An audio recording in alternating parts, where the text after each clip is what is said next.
Gardez-vous de détester ce qui vous arrive.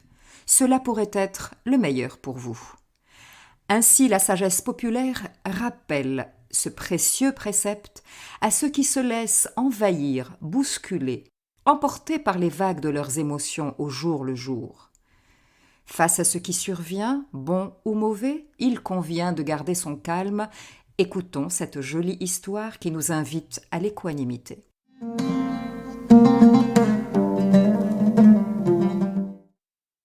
Il était une fois dans un village un brave paysan qui ne possédait pour toute richesse qu'un vieux bœuf avec lequel il cultivait un petit lopin de terre.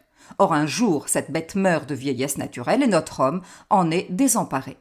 Il court chercher conseil auprès du chef de village, un vénérable vieillard très écouté de tous. « Ô sage, qu'est-ce que je vais devenir ? Mon bœuf est mort, quel malheur !» Le vieux hoche la tête et répond « L'ilm Allah. Peut-être bien que oui, peut-être bien que non. » Agacé par cette réponse, le paysan retourne à sa chaumière sans rien dire. Quelques jours plus tard, il réussit à acquérir à très bon prix un cheval dont le maître ne voulait plus. Le labour s'avère bien plus productif qu'avec un bœuf. Tout heureux, il revient chez le sage et lui dit « Ô sage, je n'avais pas compris ta réponse et tu avais raison. La mort de mon bœuf paraissait un malheur à première vue, mais en vérité, c'est bien mieux maintenant. » Mais le vieil homme, le regardant fixement, refait la même réponse. « L'ilm Allah. Peut-être bien que oui, peut-être bien que non. » Décidément, l'âge abîme l'esprit, se dit le paysan en repartant chez lui.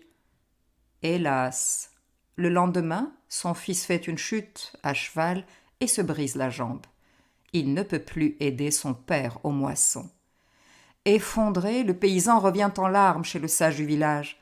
« Tu dois être sorcier pour avoir prévu un tel accident. La récolte est fichue. C'est une véritable catastrophe. » Et voilà que, de nouveau, le sage déclare tranquillement « La ilm Allah. Peut-être bien que oui, peut-être bien que non. » « Hada ahmaq hada, c'est pas un sorcier, c'est un fou. Comment on peut douter de ce malheur ?» se dit le père en soupirant. 3 jours plus tard, l'armée du roi arrive au village. Tous les jeunes hommes valides sont enrôlés de force. Le fils du paysan est évidemment épargné en raison de son handicap. Et cela lui permet de garder la vie sauve parce que la guerre s'avère meurtrière et qu'aucun villageois ne revient. Acceptons ce que nous vivons aujourd'hui avec la tranquillité du sage. Les uns annoncent des jours sombres à venir, les autres assurent que tout ira bien.